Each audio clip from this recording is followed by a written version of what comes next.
The speed these fires are spreading is truly frightening. Stella has just been told to leave her property. She's disorientated and fearful of what comes next.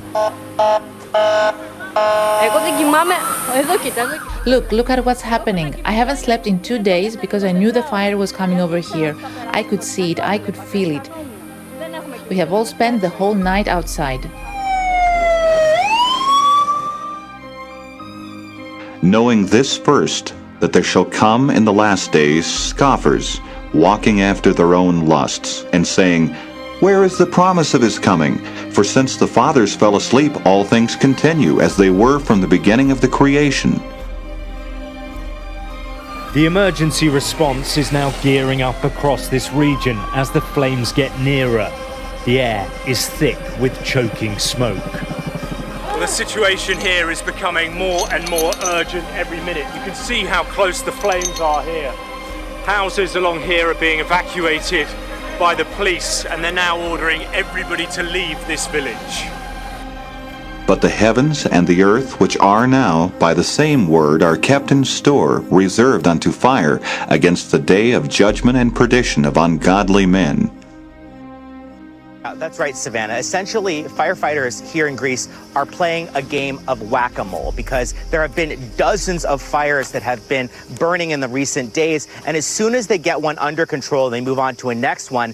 The heat picks up, or the wind picks up even more problematically. And all of a sudden, an area that had been previously burned is suddenly once again in flames. But the day of the Lord will come as a thief in the night, in the which the heavens shall pass away with a great noise, and the elements shall melt with fervent heat. The earth also and the works that are therein shall be burned up.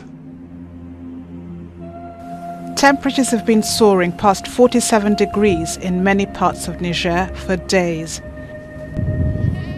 Granaries are bare and cattle are dying in Agadez. Livestock breeders are trying to sell off their herds to avoid further losses. We don't comprehend this heat. It hurts people and animals. Sometimes we bring cows to sell them at the market, and because of the heat, the livestock can't stand up. They get sick from the heat. The extreme heat is slowing down business in the city.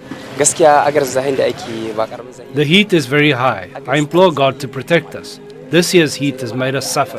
There are many power cuts. The heat this year is terrible.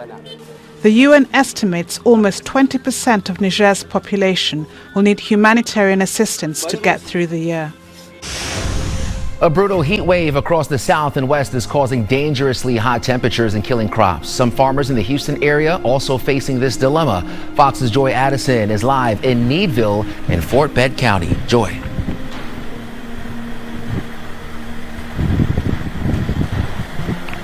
That's right. This heat wave stretches from Florida to Texas to California, and the cotton crop on this farm is dying, sometimes entire rows at a time. The farmer says he's not sure how much he'll be able to save before this heat stops. The cotton right now is probably going to be half of normal if I had to have to guess. Not good, because that doesn't cover production cost. Farmers from across the country are taking big losses because the triple-digit temperatures are killing their crops. Cotton matures by heat units, so it's just going, every day is like 2 or 3 days of normal. It's speeding up quite a bit. When it gets stressed, it starts aborting fruit, so your yield goes down. Paul Friend's corn crop survived because of early harvesting, but that can also cut yield. The Texas A&M AgriLife division helps farmers facing loss, and they say nearly everyone is struggling. We are in 255 counties within Texas, and that's pretty much all of them. So within every county, there is a farmer that we're working with that are suffering from these issues. Drought conditions also affect yield, according to drought.gov and shown on this Fox Weather Drought Monitor. Over 280 million acres of major crops across 38 states are experiencing drought conditions this week. And 16 states from Washington to Florida have been under heat alerts within the past week. Essentially, it's a combination of things of heat and lack of water. So it is affecting the farmers' direct amount of money that they're going to get for the crop. And so they have to start making decisions on what they want to do with the crop as far as harvesting it or taking it for insurance.